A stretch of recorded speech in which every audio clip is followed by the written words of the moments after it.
When you're applying for a design role, it's really important not to have a really short and generic key skills section. It's far better if you can focus in on some of the technical skills that you can bring to the role. So highlighting any specialist software that you can use, any skills that you've got to do with garment construction, pattern cutting, etc. At various points during the year, you might have a company come in and set your class a brief for you to work to. They'll tell you exactly what they want you to design, and that enables you to develop skills in working to commercial briefs, understanding a certain clientele.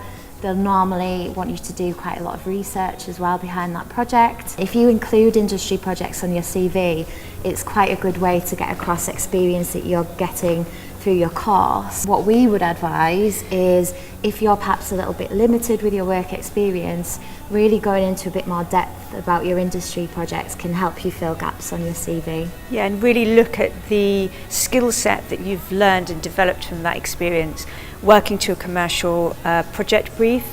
There can be a lot of challenges with that. It can develop your understanding of current trend awareness. It can also develop skills such as teamwork. You may be required to work in groups. You may also have to present to the client. So again, this gives you an opportunity to talk about building those presentation skills.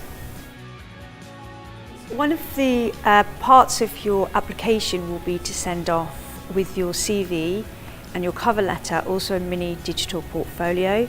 This gives you an opportunity to show the employer a taste and a sample of your work. This should cover a range of different skills and perhaps technical skills or different aspects that you want to show the potential employer. As it's a very limited amount of space that you have, 10 pages, make sure that you ask yourself the questions of, does this deserve a place in my portfolio? Is this the best work that I can show the potential employer? And ask yourself if you're doubling up on pieces. So is one piece showing something different? Is it showing a different skill, a different process? So make sure that you include the full range of the project, the research, design development and outcome. And the editing process is a really important part of a portfolio. You can't include everything, so it's just about selecting the very best of your work and presenting that in an edited format. As a design student, sometimes you might like to put more of a creative design element onto your CV.